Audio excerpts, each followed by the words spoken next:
खूब सारी पिक्चरें बन गई। मैं एक घटना बताना चाहता हूं भारतीय इतिहास की। उस घटना पर यदि कोई पिक्चर बन जाए तो वो सुपर डुपर हिट होगी। क्या बात है, वाह। अलाउद्दीन खिलजी की बेटी फिरोजा मनचाहा सोहर पाने की खातिर रखती थी रोजा। दीदी आप 2 मिनट 1 मिनट चुप रहिएगा। आप आपस में तो घर पे ही बात करते होंगे। अलाउद्दीन खिलजी, और यदि आपको लगे कि हाँ ये कविता है, इस तरह की कविताएं होना चाहिए, तो फिर बताना याद जरा। अलाउद्दीन खिलजी की बेटी फिरोजा मनचाहा सोहर पाने की खातिर रखती थी रोजा। एक दिन प्रसन्न उस पर उसका परवरदिगार हो गया।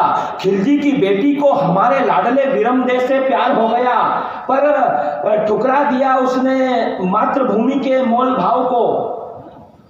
किया नहीं उसने मातृभूमि के मोल भाव को, ठुकरा दिया दिल्ली के बादशाह की बेटी के प्रस्ताव को।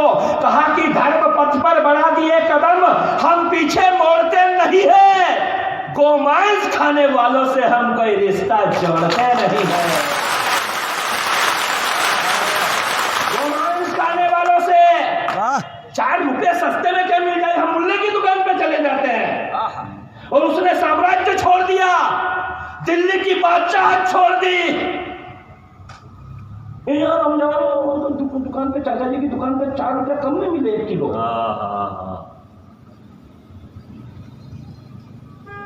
ठुकरा दिया दिल्ली के बादशाह की बेटी के प्रस्ताव को। सुनकर यह अलाउद्दीन खिलजी क्रुद्ध हो गया। सेना डटी, जालौर में एक भीषण युद्ध हो गया।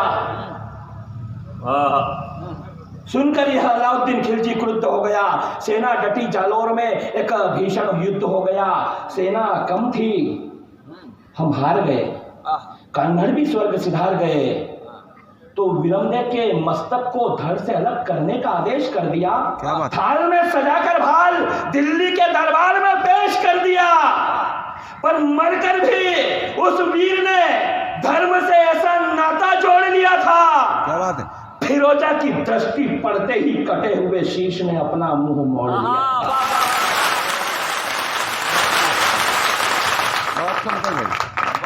फिरोजा की दृष्टि पड़ते ही कटे हुए शीश ने अपना मुंह मोड़ लिया था। यहाँ हरित की शिवा भक्ति त्याग तपश्चर्य है। क्या बात है, क्या है हमारी ये धरती।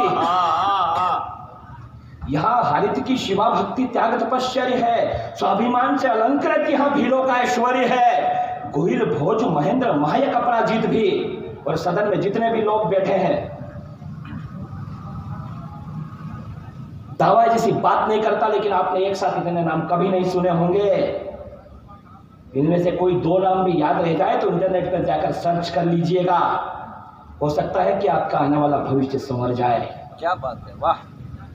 यहाँ हरित की शिवा भक्ति त्याग तपश्चर्य है। स्वाभिमान से अलंकृत यहाँ भीलों का ऐश्वर्य है। गोहिल भोज महेंद्र महायक अपराजित भी, काल भोज बप्पा रावल करते गजनी को विजित भी, भरत भट्ट अल्लट नरवाहन हरि सिंह खुमान भी, चैत्र सिंह लाखा हमीर हिंदू सुल्तान भी, कर्मावती पद्मिनी पन्ना मीरा जिनसे मृत्यु हारी है, गोरा बादल जयमल बत्ता कल्लाजी राठौड़ यहीं पर कीरत बारी है, प्रताप के पौरुष से उन्नत ललाट यहाँ, हल्दी घाटी कहती झाला मान का बलिदान विराट यहाँ, चेतक की हिनाहट इस धरा का स्वाभिमान कहती है, हिमालयेश्वर की भगवा पताका जय जय हिंदुस्तान कहती है।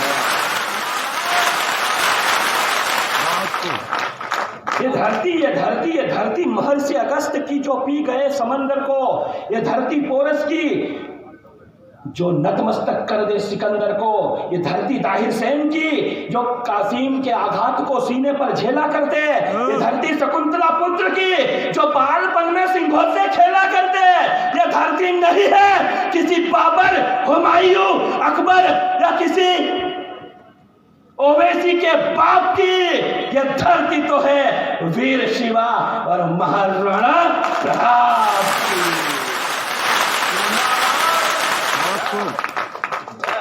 बहुत खूब। मित्रों, ये ऐसी तो बहुत सारी कविताएं हम 2-2, 3-3 घंटे तक पढ़ते रहते हैं।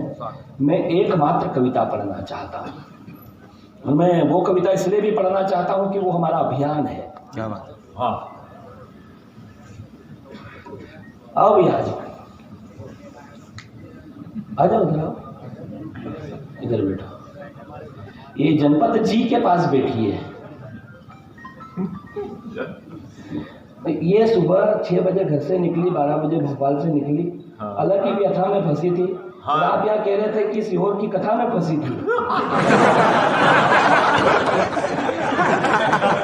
हो गया, ये हो गया, वो हो गया। भैया आई ना फिर भी ये किसको किसको चढ़ानी है? वो आ गई, अब क्या चढ़ाए? अब कोई दिक्कत नहीं। फोन आ रहा है हमारी तरफ से, माला अरे सब तरफ से भैया मेरी बात सुनो आप। कोई दिक्कत नहीं है, सब बढ़िया है। सब आप हम सब एक ही हैं। हमारी तरफ से जैसा कुछ भी नहीं होता है, काम खुद करना पड़ता है। जिंदाबाद। यूं तो चाय बेचकर भी गुजारा हो रहा था। क्या भैया आप चाय और मोबाइल दोनों काम मत करो, मैं आपके लिए कविता पढ़ता हूँ। यूं तो चाय बेचकर भी गुजारा हो रहा था, पर भारती की दुर्दशा पर व्यथित मन रो रहा था। जरा झांक कर देखो भारत के पौराणिक इतिहास में, कंस वध करने वाले कान्हा जन्मे कारावास में। तानाशाहियों सामंतवादियों के मिथ्या भ्रम को तोड़ना पड़ा और सत्ता के भूखे भेड़िए देश न बेचते, इसीलिए चाय का धंधा छोड़ना पड़ा। बीजेपी से कांग्रेस से हो? नहीं, मैं इसलिए कह रहा हूँ कि जिस आदमी ने भगवा कुर्ता पहन रखा है उसको हम भाजपाई ही समझते हैं।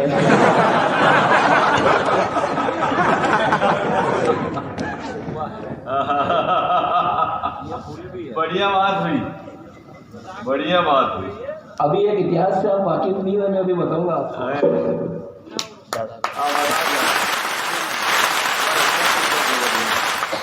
थोड़ी सी एक हमसे गलती हुई है। हमारे समीप गांव हल्लाई से बहुत ही श्रेष्ठ स्वभाव के हमारे पंडित जी हमारे सामने राम जी मनोज साहब बैठे। मैं आपसे आग्रह कर रहा हूँ कि आप 2 मिनट के लिए आकर के बैठे, आप अपनी कथा शुरू करें।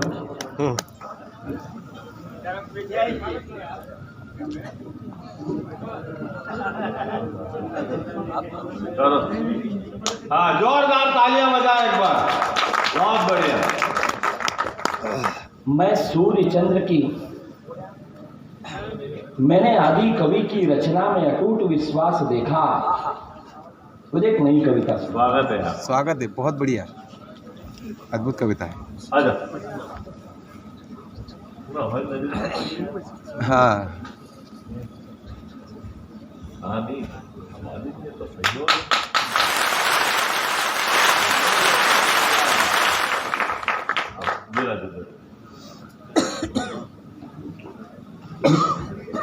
मित्रों में एक कविता विशेष पढ़ना चाहता हूँ। हालांकि कविता सभी विशेष होती है, बेशक। पर मेरा भाई भारत स्वाभिमान के हमारे रितेश जी गोमुरिया बैठे हैं। मैं सरयू का तट। हाँ वही पढ़ूंगा मैं। मैंने आदि कवि की रचना में अटूट विश्वास देखा।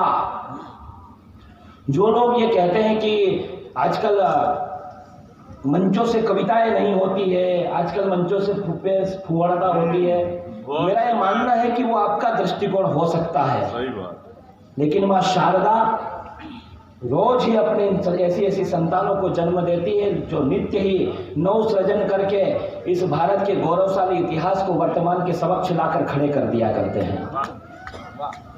मैं कविता भाई साहब मैं थोड़ा मैं पूरा ही करूँगा ना। ये थोड़े थोड़े जो कहते हैं ना उनसे कुछ भी नहीं होता है। काम हो तो पूरा हो, ढंग से हो, बाहर से समर्थन देना ही नहीं।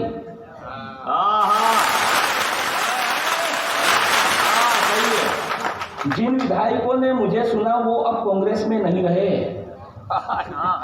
ये सत्य घटना है। बिल्कुल सही है, मालूम है। इसलिए अमित शाह ने मुझे कहा कि राहुल गांधी को कविता नहीं सुनानी है।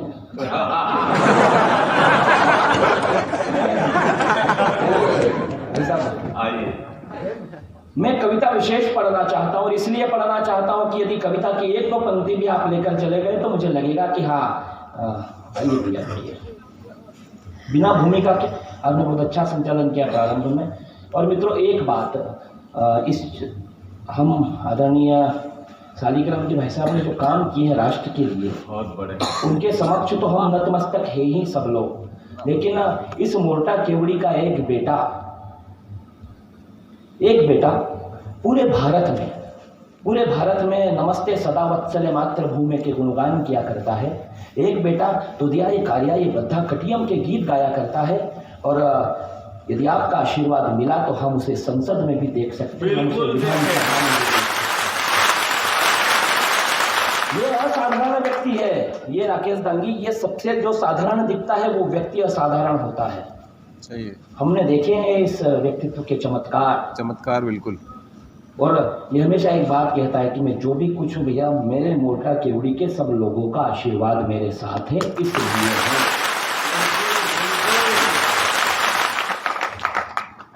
मित्रों मैं कविता पढ़ता हूँ। यदि 32 बरस से यहाँ पर 36-35 बरस से मेला लगता है, कितने ही वर्षों से कवि सम्मेलन हो रहे हैं और ये क्षेत्र तो मालवा की धरती कविता काव्य और साहित्य के लिए पूरे विश्व में अनादिकाल से जानी जाती है। जहाँ भगवान, हम तो भगवान ही कहते हैं कालिदास जी को, जिन्होंने माँ चित्रा के तट पर बैठ करके अभिज्ञान शकुंतलम मेघदूत और रघुवंशम की रचना कर दी। क्या बात। ये वो धरती है। मैं कविता पढ़ना चाहता हूँ और जिन लोगों की शिकायत होती है कि मंचों से कविताएं नहीं होती है, उन्हें समर्पित करता हूँ। स्वागत है। मैंने आदि कवि की रचना में अटूट विश्वास देखा, कालिदास के रघुवंशम में वर्णों का विन्यास देखा, तुलसी के मानस सरीखा भला कौन सा उपन्यास देखा, राज तिलक की घड़ी में युवराजों का वनवास देखा, सारण की टंकार मैंने दशानन का चंद्रहास देखा, लक्ष्मण के क्षुधा का मुझे कुछ पता नहीं, मैंने 14 बरस उर्मिला का उपवास देखा। मैंने 14 बरस उर्मिला का उपवास देखा। मैं सरयू का तट, क्या बात है। मैं सरयू का तट। कवि कुल में एक ऐसा कलंक है जो 8 लाख रुपए लेकर राम कथा करता है। हाँ 8 लाख रुपए लेता है राम कथा करने की और पढ़ता है किसी मुस्लिम के रेफरेंस से लिखी हुई किताब। क्या बात है। सूर्य की आरती सूर्य पर चढ़कर करोगे क्या? भरोसा किसी धूर्त वामपंथी को पढ़कर करोगे क्या? वाल्मीकि ने कह दिया जिन्हें मर्यादा पुरुषोत्तम, राम की व्याख्या तुलसी से बढ़कर करोगे क्या?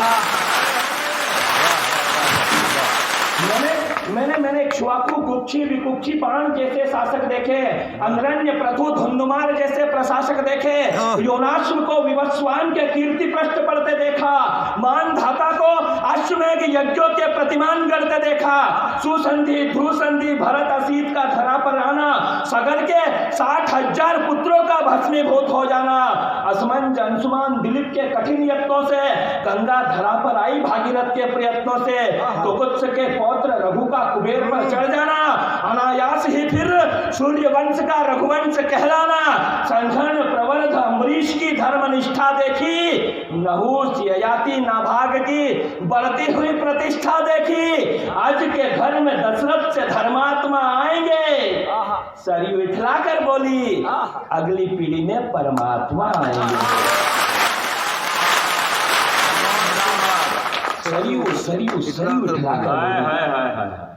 सरयू उठलाकर बोली अगली पीढ़ी में परमात्मा आएंगे। मैं सरयू का तट, और क्या है राम होना, पद चिन्हों पर जाते हुए लक्ष्मण देखा। वनवास से तो उसका कोई लेना देना ही नहीं था। मैंने पद चिन्हों पर जाते हुए लक्ष्मण देखा, भाई के विरह में व्यथित व्यग्र शत्रुघ्न देखा, और जिसके लिए वनवास मांगा गया लौट कर अवध आया ही नहीं। एक रास्ते के लिए, एक फुट के रास्ते के लिए भाई ने भाई की हत्या कर दी, काका ने भतीजे को मार दिया। रोज हम घटनाएं पढ़ते हैं। बिल्कुल पढ़ रहे हैं। हमारे लिए है शिक्षा, हमारे ये धर्म ग्रंथ, हमारी रामायण, हमारा मानस, क्या सीख सकते हैं हम? पद चिन्ह। और गुरुदेव एक ऐसी पंक्ति पढ़ना चाहता हूं, जितने लोग सदन में हैं, स्वागत है।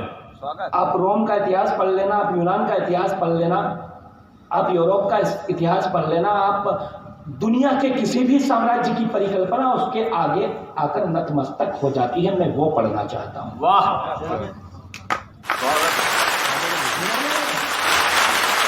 पद चिन्हों पर जाते हुए लक्ष्मण देखा, भाई के विरह में व्यथित व्यग्र शत्रुघ्न देखा, लौट कर अवध आया ही नहीं, भरत सा मन देखा, तुम्हारे सिकंदर सब दो कोड़ी के, मैंने राम की चरण पादुका का शासन देखा।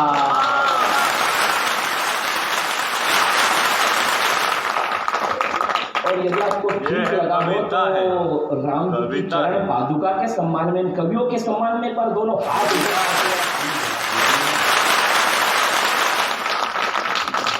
मैंने राम की चरण पादुका का शासन देखा। ये तो कविता है, बहुत बड़ी कविता है। मैं अंतिम एक कविता पढ़ के 2 मिनट की कविता, और उसके बाद ये देखो, हम लोग क्या है, ये राकेश मेरा ऐसा भाई है कि हम हिंदुस्तान में कहीं भी बुक हो, कहीं भी व्यस्त हो, लेकिन ये जब कह दे कि भैया आपको आना ही है, तो हमें वो सब कुछ कैंसिल करके आना ही पड़ता है। और ये सिर्फ इसलिए है कि हाँ, हमारा रिश्ता क्या है? हमारा रिश्ता है नमस्ते सदा वत्सले माँ।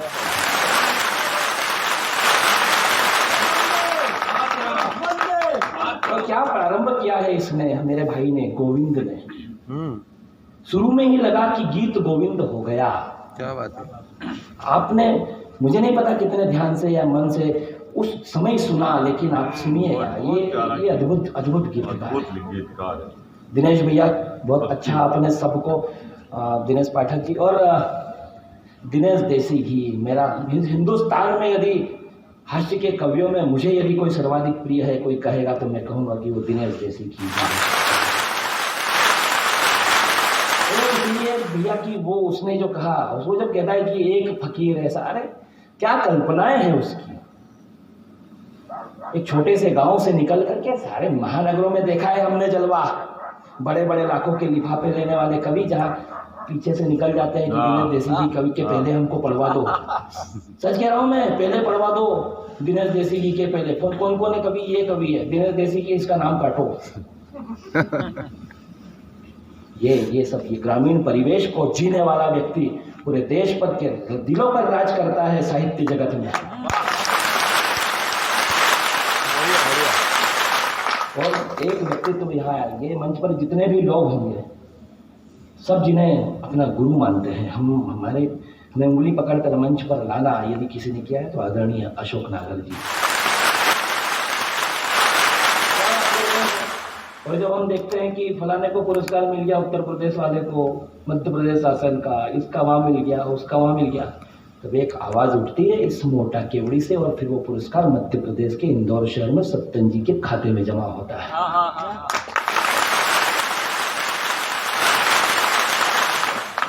आदरणीय भाई साहब राम मनावत जी बैठे, मैं एक परिचय, तो मैं एक व्यक्तित्व ऐसे भी हैं जिनके मुंह से गौ कथा सुन लो, आदरणीय श्याम मनावत जी। हमारी सुनीता ने बहुत अच्छा पढ़ा। आप कल्पना कीजिए कि बस में की खिड़की से बैठ करके और वो भीड़ देख रही है, जाम में फंसी हुई है 6 घंटे 7 घंटे से। उसके बाद में तो उसकी क्या इच्छा होनी थी, घर चली जाओ। कैसे जाती, उधर जाना और कठिन था। उधर भी जाम, फिर भी यहाँ करके बहुत अच्छा उसने पढ़ा, बहुत अच्छा सब। और आप जो सुनने वाले लोग हैं, अद्भुत यार, अद्वितीय। मोटा केवड़ी ने ये साबित किया कि यहाँ पर माँ कुंती ने भगवान सदाशिव की स्थापना की है। ये वो धर्म और संस्कृति को जीने वाले लोग, ये भागवत के जीने वाले लोग। आइए मैं अंतिम एक कविता पढ़ता हूँ, इसलिए पढ़ता हूँ कि कल एक तारीख गई 27 फरवरी। मैं भारत माता के उस लाडले बेटे के नाम एक कविता पढ़ना चाहता हूँ। बहुत जरूरी है। बहुत खूब मुकद्दर। जिसकी माँ को उसके बलिदान के 14 बरस पश्चात तक भी ये मालूम नहीं था कि उसका बेटा इस दुनिया में नहीं रहा, वो भारत माता के काम आ चुका है। ये है, ये चीज है। क्या है? अपने बलिदान के 20 मिनट पहले आनंद भवन में जाकर के नेहरू से कहते हैं आजाद कि भगत सिंह को आजाद कराने का कुछ प्रयास किया जाना चाहिए। नेहरू उनके इस प्रपोजल को एक्सेप्ट नहीं करते हैं, ठुकरा देते हैं, दोनों में हाथापाई होती है। और नेहरू को धक्का देकर के वहां से आजाद अपनी साइकिल उठा करके अल्फ्रेड पार्क पहुंचते हैं। 20 मिनट बाद वहां पर फिरंगी आ जाते हैं, चारों ओर से उसे घेर लेते हैं। अब उन्हें खबर किस गद्दार ने की होगी ये बताने की आवश्यकता नहीं रह जाती है। वाह, मैं वो कविता पढ़ना चाहता हूं। ये कविता है। वाह, आजादी के बाद हमने देखा है देश पहली बार, इस देश में क्या स्थितियां थी। एक खानदान के 3 लोग भारत रत्न हो गए। 2 ने प्रधानमंत्री होते हुए भारत रत्न ले लिया, और एक को ये पप्पू नामक आइटम पैदा करने के लिए मिला है।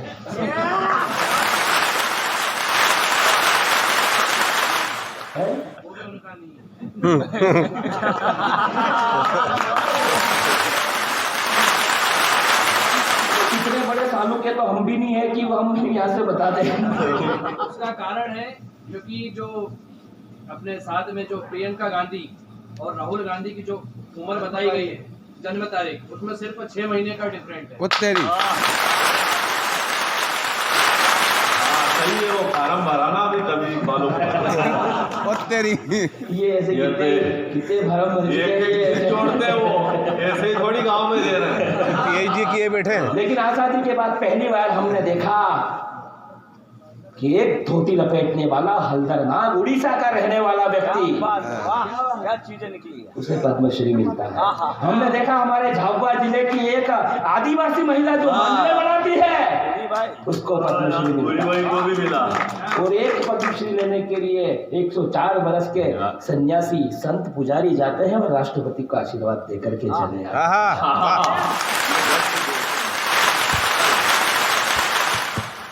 मैं दिनेश जी कहीं वोट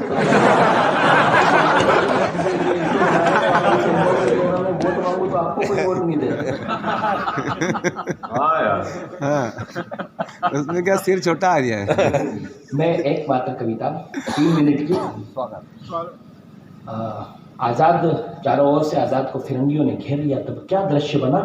केवल एक मात्र कविता पढ़ता हूँ स्वागत है। कि कैसा विस्मयकारी दृश्य देखा होगा उन अल्फ्रेड पार्क के पत्तों ने। क्या बात है। कैसा विस्मयकारी दृश्य देखा होगा उन अल्फ्रेड पार्क के पत्तों ने। घेर लिया था आजाद को फिरंगी कमबख्तों ने। सहसा पेड़ों के झुरमुट से कदमों की हटाई, समझ गए शेखर जय चंदों ने अपनी जात दिखाई। और मिटा दूंगा फिरंगियों को आजाद ने कसम खाई, और अपने प्राणों से भी प्यारी वो पिस्तौल उठाई। और क्या कहा मित्र सुखदेव राज से कि मित्र मित्र मित्र संभलो, दुश्मन ने धोखे से क्या आघात है। माना कि देश हित मिटने के तुम्हारे भी जज्बात हैं, पर जाओ तुम अभियान जारी रखना, डरने की क्या बात है। छिन्न मस्ता काल भैरवी जय भवानी मेरे साथ। छिन्न मस्ता काल भैरवी जय भवानी मेरे साथ है। तो आजाद ने कहा कि सुखदेव राज ने कहा कि आजाद, मैं आपको संकट में से छोड़कर नहीं जा सकता। हाँ, आजाद ने कहा कि तुम क्या सोचते हो कि लड़ते लड़ते दम तोड़ दूंगा मैं। तुम क्या सोचते हो कि लड़ते लड़ते दम तोड़ दूंगा मैं, या यह सोचते हो कि इन फिरंगियों को जिंदा छोड़ दूंगा मैं। कायर कारतूसों की क्या बिसात, काल चक्र को मोड़ दूंगा मैं। और मृत्यु सबकी स्वामिनी है, उसका यह भ्रम भी तोड़ दूंगा मैं।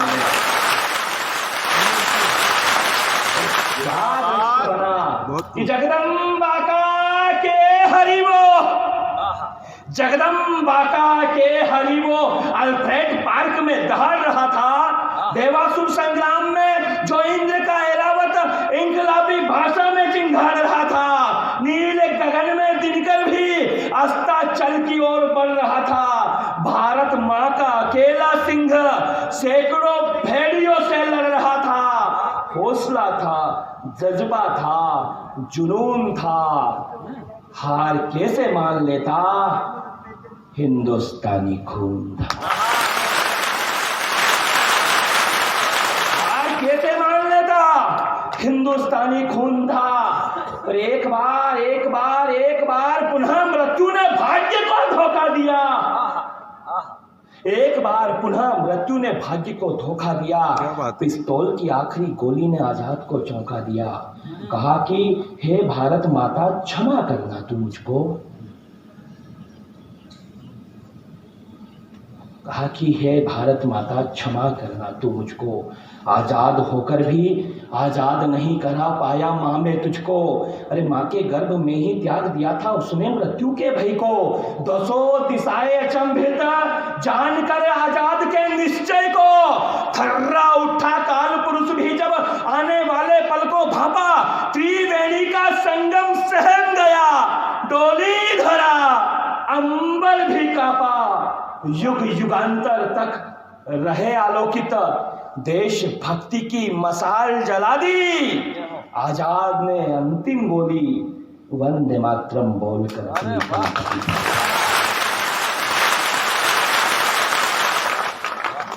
मित्रों, ये बलिदानों का देश। और मित्रों, कोई नहीं कहेगा आपको, कोई भी कभी नहीं कहेगा, उसे अपने लिफाफे से मतलब रहता है। मैं कहूंगा एक बात, प्री वेडिंग सूट्स बंद होना चाहिए। बहुत बड़ी बात है, बहुत बड़ी। अर्धनग्न वस्त्र में विवाह के पहले वीडियो शूट किए जाते हैं। माता पिता इसकी आज्ञा किसे दे देते हैं? प्री वेडिंग शूट्स करना है तो किसी गौ माता की आरती उतारते हुए कर लीजिए, भगवान हिमालयेश्वर का अभिषेक करते हुए फोटो खींच लीजिए। आपका समर्थन मिलना चाहिए। जो समाज के जिम्मेदार लोग बैठे हैं कि ऐसे प्री वेडिंग शूट्स को हम बंद करेंगे, समाज में इस तरह नहीं देंगे, तब कहीं जाकर तो हम कहेंगे कि विश्व गुरु भारत, हमारा सनातनी भारत। जरा एक बार ताली बजाकर समर्थन कीजिए। मैं गुरुदेव अंतिम पंक्तियां आप लोगों ने जो अभिनंदन किया है, हिमालयेश्वर धाम जो समिति के लोग, गांव के लोग, आपने जो मेरा यहाँ अभिनंदन किया है, ये 3 फोटोग्राफर है जो प्री वेडिंग शूट्स करते हैं।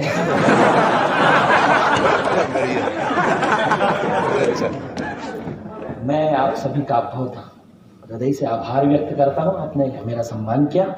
मैं कुछ पंक्तियां, धेनु धर्म गो ग्रंथ का उसमें उल्लेख है जो आपने अभिनंदन किया, तो मैं उसकी कुछ पंक्तियां यदि नहीं पढ़ूंगा तो अधूरा सा लगेगा। और यदि आपको लगे कि ठीक ठीक वो है तो फिर 1 मिनट में मैं खत्म कर दूंगा। मैं जब तक पढ़ूं थोड़ी आपकी तालियां बजती रहे उसके बीच बीच में।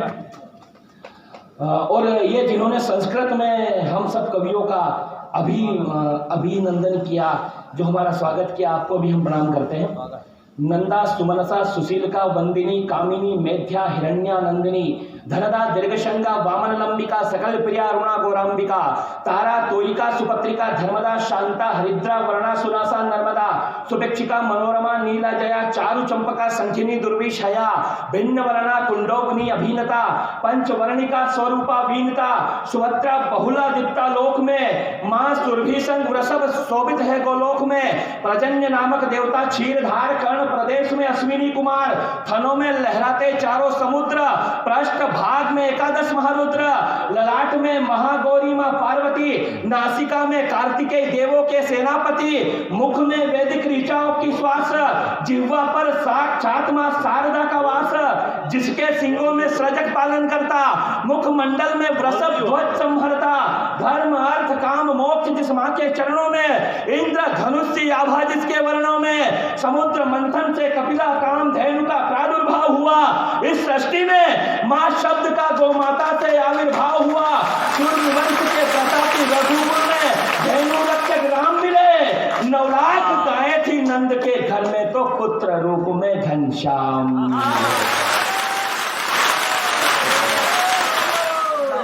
बहुत खूब तो मैं सारी बात पूरा एक बार आशीर्वाद की तैयारी करिए। स्वागत स्वागत।